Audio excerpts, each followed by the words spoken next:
Hello student, मैं Yogesh Kumar Sahu BSc mathematics के video lecture में आप सभी का स्वागत करता हूँ। स्टूडेंट, पिछली क्लास में हमने कुछ मेथड्स देखे थे, जिसमें से पहला मेथड था आपका कंपैरिजन टेस्ट, दूसरा था आपका पी सीरीज टेस्ट, और आज हम उसी प्रकार से कुछ मेथड्स पढ़ेंगे स्टूडेंट, और हम क्वेश्चन लेकर उसको सॉल्व करके देखेंगे। और एक क्वेश्चन को हम किसी भी मेथड से सॉल्व कर सकते हैं। ऐसा नहीं है कि हर क्वेश्चन में हर मेथड लगाया जा सकता है। कुछ स्पेशल क्वेश्चन होता है जहाँ पर कुछ स्पेशल कंडीशन के कारण कुछ अलग से मेथड ही लगाया जा सकता है। तो फिर भी देखेंगे, हम कोशिश करेंगे एक क्वेश्चन को कितने मेथड से हम बना सकते हैं। ठीक है, तो आज का हमारा जो टॉपिक्स है उसमें से हम पहला टॉपिक्स लेंगे method number 3, Cauchy integral test. तो कभी भी आप स्टूडेंट डेफिनेशन पढ़ते हो, मेथड्स पढ़ते हो, तो उसके स्टेप को याद रखिए। ऐसा पढ़ के याद रखना नहीं है, आपको क्या कर रहे हैं वो चीज़ याद होना चाहिए। फिर ऐसा लिखा जाता है, सपोज दैट एग्जाम में पूछता है तो आप उसको आसानी से लिख सकते हो। कब लिख सकते हो? जब आपको समझ आए कि क्या करना है करके। तो जैसे कि मैं मान लेता हूँ, क्या कोई वेरिएबल x है, x इज ग्रेटर देन और इक्वल टू 1 होना चाहिए, मान लो किसी सीरीज में। तब f एक ऐसा ऋणोत्तर एकदिष्ट हासमान समाकलनीय फलन। हम जिस सीरीज की बात कर रहे हैं उस सीरीज को हम एक फंक्शन के रूप में लेंगे, कुछ भी हो सकता है वो, है ना। तो मैं बोल दिया हूँ उसको fn, या फिर इसको f बोलूँ तो वही है, fn बोलूँ तो वही है, क्योंकि n जो होगा उस सीरीज के पास उस क्या डिक्रीजिंग फंक्शन, हासमान यानी डिक्रीजिंग, तो मोनोटोनिक डिक्रीजिंग फंक्शन के पास क्या होना चाहिए, इस प्रकार से वो fn होगा, है ना।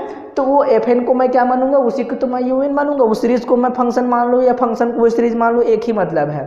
तब वो जो सीरीज होगा वो कन्वर्जेंट होगा यदि क्या हो, उसके लिमिट पॉइंट एग्जिस्ट करता हो। किसका लिमिट पॉइंट? जो हम फंक्शन बोल रहे हैं, फंक्शन कैसा फंक्शन है? Monotonic decreasing function. तो इस फंक्शन, अब ये इंटीग्रल होना चाहिए, और देखिएगा ये इम्प्रॉपर इंटीग्रल कहते हैं इसे। ए से क्या इन्फाइनाइट तक अगर ये जो ऐसा इंटीग्रल होता है, अगर उसकी लिमिट जो है हमने जहाँ तक उसको इंटीग्रेट किया है, अगर वो इन्फाइनाइट तक हो तो उसको बोलते हैं इम्प्रॉपर इंटीग्रल। अगर यहाँ पर कोई फिक्स नंबर रहता, n रख देते, तो हम बोलते उसको प्रॉपर इंटीग्रल। तो फिर से एक बार समझिएगा स्टूडेंट, अगर हमारे पास कोई फंक्शन है या बोल सकते हैं हमारे पास कोई सीरीज़ है, उस सीरीज़ को हम फंक्शन के फॉर्म में लेंगे, मान लेंगे कि फंक्शन है करके, है ना, और उसको हम इंटीग्रेट करके देखेंगे। और इंटीग्रेट करने के बाद फंक्शन कैसे आएगा? जो भी सीरीज़ दिया रहता है वहीं पे जो n टर्म होता है उसको तो हम उसका फंक्शन मान के चलते हैं। तो उसको हम क्या करेंगे, इंटीग्रेट करेंगे। कैसे इंटीग्रेट करेंगे? ये इम्प्रॉपर इंटीग्रेट करेंगे, है ना। तो उसका इंटीग्रल में, और उसके बाद इसको लिमिट लगाएंगे। लिमिट लगाने के बाद जो भी आएगा, जो वैल्यू आएगा, वो वैल्यू क्या होना चाहिए? फाइनाइट वैल्यू होना चाहिए। और अगर फाइनाइट वैल्यू मिल जाता है, मतलब लिमिट पॉइंट एग्जिस्ट करता है किसका? इस इंटीग्रल का। तो इंटीग्रल का जब भी लिमिट पॉइंट एग्जिस्ट करेगा तो हम बोलेंगे कि यानी un अभिसारी होगा, अभिसारी होगा। ठीक है स्टूडेंट, है ना। क्या हो, इस प्रकार से एल एग्जिस्ट करता हो तो क्या होगा, आपका जो सीरीज है वो सीरीज क्या होगा, ये आपका कन्वर्जेंट सीरीज होगा स्टूडेंट। तो फिर से अब हम आ जाते हैं किसी एग्जाम्पल पर, और एग्जाम्पल पर देखेंगे किस प्रकार से हम इस मेथड को यूज कर सकते हैं। फिर से याद रखिए मेथड क्या कह रहा है। मेथड में आपको कुछ नहीं करना है, जो भी फंक्शन दिया रहेगा, जो भी सीरीज दिया रहेगा, उसको फंक्शन के रूप में रखना है और उसको इंटीग्रेट करके लिमिट लगा देना है। ठीक है, अब देखते हैं हमारे पास एक प्रकार का क्वेश्चन दिया हुआ है। इस क्वेश्चन को हम कैसे सॉल्व कर सकते हैं? हमारे पास कई तरीके हैं, कई तरीके से सॉल्व कर सकते हैं। जैसे कि हमने पढ़ा था अभी जस्ट पिछले क्लास में पी सीरीज टेस्ट। तो देखिएगा इस पूरी सीरीज में पी जो पावर है सबका क्या है? पावर आपको दिखाई दे रहा होगा। ये पावर क्या दिखाई दे रहा है? ये 2 है। मतलब यहाँ पर हम बोल सकते हैं जो p है वो ग्रेटर देन क्या है? 1 है। तो जब p ग्रेटर देन 1 होता है तो उस सीरीज़ को हम क्या कहते हैं? कन्वर्जेंट सीरीज़ कहते हैं। मतलब ये सीरीज़ कन्वर्जेंट होगा, फिक्स है। ठीक है। तो इस क्वेश्चन के लिए हम क्या यूज़ करते हैं स्टूडेंट? हम पी सीरीज टेस्ट यूज़ कर सकते हैं, और मैं यहाँ पर क्या यूज़ कर सकता हूँ? कॉची समाकलन परीक्षण विधि। क्या? Cauchy integral test. तो हम यहाँ पर देख लेते हैं जो गिवन सीरीज है वो क्या है। Given series un is equal to इस प्रकार से गिवन है। आप देख सकते हो जो कॉची इंटीग्रल मेथड है वो क्या कहता है, आपको जो गिवन फंक्शन है वो फंक्शन क्या होना चाहिए। पहली बात तो आपको याद रहना चाहिए कि ये क्या है, पॉजिटिव टर्म्स वाला होना चाहिए। वो तो है ऋणोत्तर, मतलब, है ना। अब हमको देखना है कि ये मोनोटोनिक डिक्रीजिंग फंक्शन है क्या। तो हम देखेंगे कि ये बड़ा है, उसके बाद ये थोड़ा छोटा है, फिर और छोटा है, ये छोटा, मतलब छोटा होता चला जा रहा है। मतलब ये क्या है, आपका मोनोटोनिक डिक्रीजिंग फंक्शन है, हासमान है। ठीक। आसमान है। ओके, तब हम ले लेते हैं क्या, एफ एन आपका क्या आएगा, F N is equal to U N. हमारे यहाँ F N is equal to U N हो गया स्टूडेंट। तो F N is equal to क्या आएगा, 1/n² आएगा, दिखाई दे रहा है ना। इसको हम पहले एक से लेकर भी सॉल्व कर सकते थे, लेकिन मैं क्या कर रहा हूँ, सीधा मैं पहले से ही एन लेकर सॉल्व कर रहा हूँ। तो स्टूडेंट्स, लाइट प्रॉब्लम के कारण हम क्वेश्चन को पूरा सॉल्व नहीं कर पाए थे। तो देख लीजिए फिर से, हमारा गिवन सीरीज़ ये था, और गिवन सीरीज़ में हमको सबसे पहले क्या चेक करना होता है, ये जो सीरीज़ है उसमें जो फंक्शन बनाते हैं, फंक्शन हमेशा किससे बनाया जाता है, इसके nth टर्म्स को देखा जाता है। तो ये वाला उसका क्या है, nth टर्म है, nवां पद है। तो वो जो nवां पद है मोनोटोनिक क्या है, डिक्रीजिंग है, आपको आसानी से दिखाई दे रहा है। जब से वैल्यू आप चेक करके देखोगे तो ये क्या है, ये बड़ा, इसके बाद थोड़ा छोटा, ये छोटा, लास्ट की ओर जाएंगे तो ये बहुत छोटा होता चला जाएगा, ये जीरो में चला जाएगा। क्यों, जब n का वैल्यू हम इनफाइनाइट पुट करेंगे तो ये जीरो हो जाएगा। तो इट मीन्स दैट स्टूडेंट, ये जो फंक्शन है वो फंक्शन क्या होगा, एक गिवन सीरीज का मोनोटोनिक डिक्रीजिंग फंक्शन होगा। सो उसके बाद हमको क्या करना होता है, हम एफ एन लेते हैं। तो F N is equal to आपको क्या करना है, यू एन, है ना। तो यू एन आपको कहाँ से मिलेगा, सीरीज से मिलेगा। आपको दिखाई दे रहा होगा सीरीज आपको ये है आपका, ठीक है। तो उसको हमने रख दिया U N is equal to 1/n², क्योंकि दिख रहा है इसका nth टर्म क्या है करके। ओके, नाउ अब कोशी का इंटीग्रल टेस्ट क्या कहता है, कोशी का इंटीग्रल टेस्ट कहता है इसको आप इंटीग्रेट कर दीजिए और कुछ वैल्यू आना चाहिए, फाइनाइट वैल्यू, है ना। इंटीग्रेशन करना आपको आता है, तो हम इसको क्या करेंगे, एक बार इंटीग्रेट करेंगे और देखेंगे इस क्या है, कोई फाइनाइट वैल्यू आ पाता है क्या। अगर कोई फाइनाइट वैल्यू मिल जाए तो हम क्या कहेंगे कि ये जो सीरीज है वो सीरीज क्या है, कन्वर्जेंस सीरीज होगा, ठीक है। ओके, तो देखिएगा मैंने यहाँ पर लिख दिया है कोशी का जो इंटीग्रल टेस्ट है उसको यहाँ पर लिखा हुआ है। आपको समझ आना चाहिए कि इसको हम इनफाइनाइट तक इंटीग्रेट कर देंगे, किसको, एफ एन को, यहाँ पर डी एन लिखेंगे स्टूडेंट, डी एन। ओके, तब क्या आएगा, कोई एल आएगा, एल फाइनाइट होना चाहिए, इनफाइनाइट बस मत आए। या फिर क्या करेंगे, इसको बोलते हैं इम्प्रॉपर इंटीग्रल, तो इसको हम क्या करेंगे, प्रॉपर इंटीग्रल में चेंज करेंगे। प्रॉपर इंटीग्रल में चेंज करने के लिए क्या करते हैं, हम लिमिट लगाते हैं, लिमिट, और इसको इनफाइनाइट को फाइनाइट बना दिए। यहाँ पर क्या चेंज किया हमने, कुछ नहीं किया है, सामने में लिमिट बस लगाया है, n टेंड्स टू इनफाइनाइट कर दिए और इसको 1 से n तक कर दिए। पहले 1 से इनफाइनाइट तक था, इसीलिए ये क्या था, इम्प्रॉपर इंटीग्रल। अभी हो गया प्रॉपर इंटीग्रल, अब ये हो गया एफ एन। तो एफ एन का वैल्यू आप इक्वेशन नंबर फर्स्ट दिखाई दे रहा है, मैंने इसको इक्वेशन नंबर फर्स्ट नाम दे दिया है। तो इक्वेशन नंबर फर्स्ट से हम एफ एन रख देंगे, और इंटीग्रेट करना तो आपको आता ही होगा। अब इसको मैं क्या लिख सकता हूँ, n की पावर -2 लिख सकता हूँ, पलट दूंगा तो, है ना। अब इसको इंटीग्रेट करना आसान हो जाएगा। जब इंटीग्रेशन करते हैं तो आपको याद होगा, जब भी इंटीग्रेशन करते हैं तो क्या करते हैं, इंटीग्रेशन में पावर बढ़ता है ना। तो n का पावर 2 था, 2 + 1, नीचे में क्या हो गया, -2, पावर n था, n + 1 है, ये n होता है ना, पावर जो है उसको n लेते हैं, है ना। बाई फार्मूला ऑफ इंटीग्रेशन अगर हम ऐसे बात करें तो ये क्या है, जो पावर था पावर +1 और नीचे में पावर +1 को डिवाइड कर देते हैं, है ना। अब ये तो उसका लिमिट है, किसका लिमिट, इंटीग्रेशन की लिमिट है, ये प्रॉपर इंटीग्रल का लिमिट। जब तो स्टूडेंट एक बार आप अपर लिमिट रखोगे तो -1/n आएगा, और दूसरे बार जब आप 1 पुट करोगे तो क्या आएगा, 1 आएगा। ओके, तो इस प्रकार इसको सॉल्व करेंगे। तो जब लिमिट लगाएंगे, लिमिट लगाने के बाद आपको क्या मिलेगा, ये हो जाएगा, हम n tends to infinite put करेंगे तो n tends to infinite means क्या, ये हो जाएगा 0 और ये +1।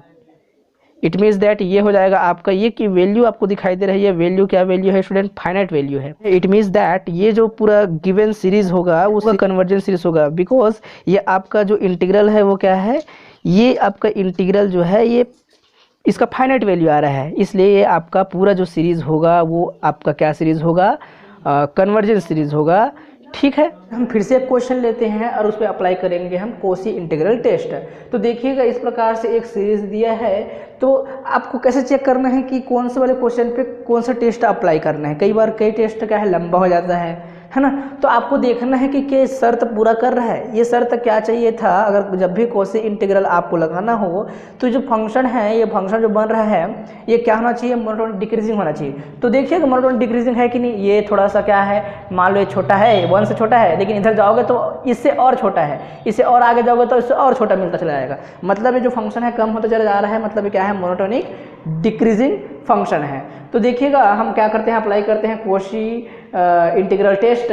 आपको क्या दिखाई दे रहा है, ये क्या है, मोनोटोनिक डिक्रीजिंग फंक्शन है। देखते हैं स्टूडेंट, हम un निकालते हैं। तो un को देखिए, मान लो आप शुरुआत करोगे नेचुरल नंबर 1 से, तो ये क्या होगा, n + 1 होगा, n + 1, क्योंकि ये 1 से ज़्यादा है इसलिए, और ये क्या हो जाएगा, 1 से 2 ज़्यादा है, मतलब इसको n + 2। अब नेचुरल नंबर 1 पुट करके देखिए, 1 पुट करोगे तो पहला टर्म मिलेगा, 2 पुट करोगे तो ये वाला टर्म्स मिलेगा, है ना। ये सारे टर्म्स मिलते चले जाएंगे, तो ये हो गया आपका फंक्शन। तो जैसे कि मैं पहला क्वेश्चन बताया था उसमें सीधा मैंने n लेकर रखा था, वहाँ से शुरुआत किया था सॉल्यूशन का। अब जैसे कि मैं बोल रहा था कि x लेते हैं तो x लेकर भी कर सकते हो, तो आपका यहाँ से f(x) क्या मिलेगा, f(x) इज इक्वल टू देखिएगा जहाँ जहाँ n है वहाँ पर क्या कर दीजिए x रख दीजिए, तो हो जाएगा x+1 और ये हो जाएगा x+2। ठीक है स्टूडेंट, तो बाई कॉची इंटीग्रल टेस्ट ये क्या कहता है भाई, इसका क्या कीजिए इंटीग्रेशन कर दीजिए। कैसा इंटीग्रेशन, इंटीग्रेशन 1 से इनफाइनाइट f ऑफ x, ये हो जाएगा dx इज इक्वल टू, यहाँ पर क्या हो जाएगा स्टूडेंट, लिख देंगे इंटीग्रेशन 1 से इनफाइनाइट और ये हो जाएगा 1/x+1 और x+2, ये हो जाएगा आपका dx। अब हम क्या करते हैं, जब इसको चेंज करते हैं तो क्या करते हैं, इसको प्रॉपर इंटीग्रल में चेंज कर देते हैं, तो हम क्या करते हैं लिमिट अप्लाई करते हैं, कहने का वही मतलब है। तो हम करेंगे limit n tends to infinite. अब यहाँ पर हो जाएगा क्या, ये 1 से ये इनफाइनाइट में जाकर कहाँ जाएगा स्टूडेंट, ये n तक जाएगा, तभी तो ये आपका कहाँ यहाँ पर लग देंगे तो एक ही मतलब हो जाएगा, लिमिट हटा देंगे तो इसको इनफाइनाइट बना देंगे। यहाँ पर लिखे भी हैं इसीलिए ये जो n है इनफाइनाइट की ओर जाएगा करके, है ना, ये x dx। यहाँ पर भी इसी प्रकार से लिमिट इंटीग्रेशन 1 से इनफाइनाइट 1/x+1 x+2।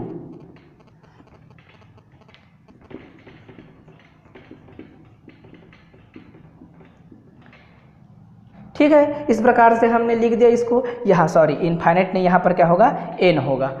ओके, तो किसी को यहाँ पर तो कोई प्रॉब्लम नहीं होना चाहिए स्टूडेंट। अब देखिए कि इसको हम क्या करेंगे, सबसे पहले इंटीग्रेशन कर लेते हैं, इंटीग्रेशन करके देखते हैं। तो इंटीग्रेशन करने के लिए क्या करना पड़ेगा, इसको पहले सिंप्लीफाई करना पड़ेगा, है ना। तो सिंप्लीफाई कैसे करेंगे देखिएगा, इसको लिमिट को जैसा था छोड़ दीजिए, limit n tends to infinite और ये हो जाएगा आपका, इसको इंटीग्रेशन करने के लिए क्या बोला मैं, इसको क्या करना पड़ेगा, तोड़ना पड़ेगा, सिंपल करना पड़ेगा, क्योंकि ये इंटीग्रेशन करने लायक नहीं दिख रहा है। तो इसको क्या करेंगे, हम तोड़ देंगे तो हो जाएगा 1/x+1 और ये हो जाएगा -1/x+2। देखिए स्टूडेंट, इसको सॉल्व करके आपका क्या आने वाला है, सेम टू सेम यही मिलेगा। जब इसको सॉल्व करोगे तो क्या मिलेगा, फिर से आपका यही मिल जाएगा। इसको हमने क्या कर दिया, इस प्रकार से फिर से उसको तोड़ के लिख दिया, इसको एक बार इंटीग्रेट कर दिया, इसको एक बार इंटीग्रेट कर दिया, लिमिट आपका बाहर में है। अब इसका इंटीग्रेशन क्या होता है देखिएगा, इसका log x+1 होगा और यहाँ पर माइनस इसका क्या हो जाएगा, ये हो जाएगा log, ये हो जाएगा x+2 हो जाएगा स्टूडेंट। ठीक, अब ये जिस लिमिट की बात करें तो लिमिट को भी यहाँ पर लिख देते हैं, ये पूरा का लिमिट लिख देते हैं, इसका 1 हो जाएगा, इसका n, इस प्रकार से पूरा का लिमिट बाहर में लिख दिया। ओके, अब हम सबसे पहले क्या करते हैं, इस लिमिट को यहाँ पर अप्लाई करके देखते हैं। इसको और कुछ किया जा सकता है क्या, देखो इसको और एडजस्ट करके हम कैसे लिख सकते हैं, लिमिट को जैसा तैसा लिख दे, n टेंस टू इनफाइनाइट, ये हो जाएगा आपका, इसको लिख सकते हैं हम क्या, एक बार लिख देंगे log और यहाँ पर हो जाएगा आपका x+1 अपॉन में x+2, इस प्रकार से लिख सकते हैं, राइट। अब हम लिमिट अप्लाई करेंगे स्टूडेंट 1 से n। तो सबसे पहले क्या करते हैं, अपर लिमिट रखेंगे। अपर लिमिट क्या हो जाएगा, limit n tends to infinite. Upper limit देखिए आपको क्या करना पड़ेगा, जहाँ जहाँ x है वहाँ पर क्या रखना पड़ेगा, n को रखना पड़ेगा। ये हो जाएगा आपका log, ये हो जाएगा n+1 अपॉन, यहाँ पर हो जाएगा n+2, ठीक है। माइनस लोअर लिमिट में क्या करना पड़ेगा, फिर से जहाँ जहाँ x है आपका log तो जैसा तैसा रहेगा, log जहाँ जहाँ x है वहाँ पर क्या रखना पड़ेगा, सबसे पहले 1। तो ये हो जाएगा आपका, ऊपर में क्या हो जाएगा स्टूडेंट, ऊपर में हो जाएगा 2 और नीचे में क्या हो जाएगा, वहाँ यहाँ 1 रखेंगे तो 3, ये हो गया। ओके, अब लिमिट अप्लाई कीजिए। यहाँ पे तो n नहीं है तो यहाँ पर कोई टेंशन नहीं है, लेकिन यहाँ पर जब लिमिट अप्लाई करेंगे तो इनफाइनाइट अपॉन इनफाइनाइट वाला कैसा आएगा, मतलब थोड़ा सा इसको और सॉल्व करना पड़ेगा। तो उसको सॉल्व करेंगे कैसे, n कॉमन लेके काट देंगे, है ना। आप तो इतना सीख चुके होगे आप कैसे काटते हैं उसको करके, है ना। तो जैसे तैसे हम रख देते हैं log। अब यहाँ से क्या होगा, अब n कॉमन लूँगा तो ये बचेगा 1 यहाँ पर, और यहाँ पर नहीं है कुछ इसलिए 1/n। यहाँ पर भी क्या हो जाएगा, 1 बचेगा, 2 के पास n नहीं है इसलिए 2/n, ठीक है। और ये हो जाएगा आपका log 2/3, ठीक।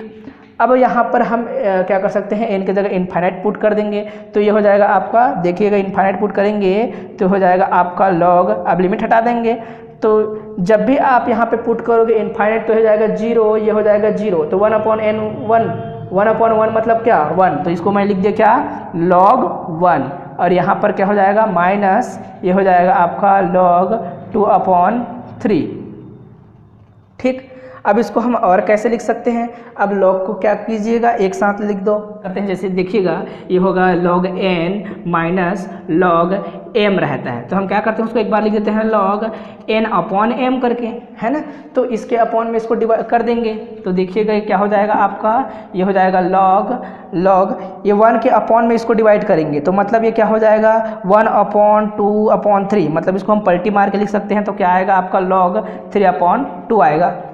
ठीक है, ये क्या आएगा log 3/2 आएगा। हमने यहाँ पर इंटीग्रल लिया था, उस इंटीग्रल को जब हमने लिमिट लिया तो उसका लिमिट क्या आ रहा है, log 3/2 आ रहा है ना। तो ये जो क्या है स्टूडेंट, ये जो वैल्यू है ये फाइनाइट वैल्यू है क्या, बिल्कुल फाइनाइट वैल्यू है। तो ये वैल्यू फाइनाइट होना चाहिए किसी भी हालत में, अगर ये फाइनाइट वैल्यू है मतलब इसका कुछ ना कुछ वैल्यू आता है, राइट। देखिएगा तो फाइनाइट वैल्यू होने के कारण जो हमने जो सीरीज़ लिया था वो सीरीज़ क्या है, आपका कन्वर्जेंट सीरीज़ है स्टूडेंट। आपको हमेशा ध्यान रखना है क्या, हमेशा का हमेशा आपका कॉन्सेप्ट आपको याद होना चाहिए। मैं हर क्लास में यही बोलता हूँ कि आपका डेफिनेशन, जो भी कॉन्सेप्ट, जो भी प्रॉपर्टीज़ पढ़ते हैं वो सबसे इम्पोर्टेंट होता है, उसके बाद हम कोई भी क्वेश्चन बना सकते हैं। ठीक है, तो ज़्यादा से ज़्यादा आप क्या कीजिए, क्वेश्चन से पहले आप उन कॉन्सेप्ट को ध्यान में रखिए, उसको पढ़िए, डबल टिबल रिवीजन कीजिए, उसके बाद क्वेश्चन बनाइए। ठीक है, आशा करता हूँ स्टूडेंट कि ये जो आज का क्लास है वो आपके लिए बहुत ही ज़्यादा हेल्पफुल होगा। तो नेक्स्ट वीडियो में स्टूडेंट फिर से आपसे मुलाकात करेंगे कुछ नए टॉपिक्स के साथ, कुछ नए क्वेश्चन के साथ।